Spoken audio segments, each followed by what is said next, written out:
देखिए, ये जो है ना इंडिया में मार्केट लीडर है, और क्या बनाती है ये वाइट ऑयल में मार्केट लीडर है। अब ये वाइट ऑयल क्या हुआ, तो अपने ये जो जितने भी ऑयल आते हैं ना, ठीक है ना, कॉस्मेटिक्स की जो अपने लोशन आते हैं, क्रीम्स आती हैं, जो उनका जो बेस होता है ना वो वाइट ऑयल से बनता है। वाइट ऑयल क्या होता है, ये मिनरल ऑयल होता है। जो पेट्रोलियम से क्रूड जो होता है ना, क्रूड से पेट्रोलियम्स को बहुत ज़्यादा उसको जब मैं रिफाइन कर देता हूँ, बहुत एक्सट्रीम प्योरिटी का जब मैं उसको बना देता हूँ, तो वो गंधहीन और रंगहीन पानी जैसा बन जाता है, पानी के कलर जैसे। तो उसको जैसे पानी को कहते हैं पानी का कलर क्या है, तो कोई ये नहीं कहते कलरलेस है या बिना कलर का, अलग कहते हैं पानी सफ़ेद है। तो इसलिए इसका नाम, ये जो ऑयल जो बनाते हैं ना, ये इसको वाइट ऑयल बोलते हैं, सफ़ेद ऑयल। ठीक है।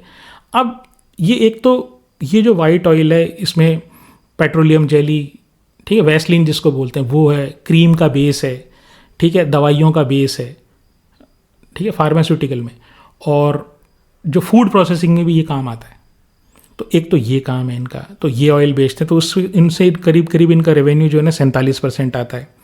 फिर ये लुब्रिकेंट्स भी बनाते हैं, तो इसमें ऑटोमोटिव ऑयल, ये जो अपने कैस्ट्रॉल वगैरह के जो ऑयल आते हैं वो वाले, तो इस तरह के ऑयल आपको वो 28% करीब करीब रेवेन्यू आता है। फिर स्पेशल पर्पज़ ऑयल जो जिसको बोलते हैं, जैसे ट्रांसफार्मर ऑयल, तो आपने अगर वोल्टेम्प वाला हमारा वीडियो देखा हो तो उसमें हमने बताया था कि जो ऑयल जो होता है ना उसको ठंडा करने के काम आता है और इंसुलेटर का काम भी करता है। अगर आपने नहीं देखा वोल्टेम्प वाला वीडियो तो एक बार आप देख लें, तो वहाँ हमने बताया था कि ये जो ट्रांसफार्मर ऑयल का क्या पर्पज़ होता है।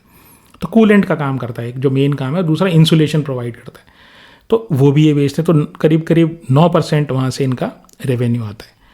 अब इनके अच्छे अच्छे क्लाइंट्स हैं, हिंदुस्तान यूनिलीवर इनका क्लाइंट है, बजाज इनका क्लाइंट है, डाबर, इमामी, मैरिको, पतंजलि।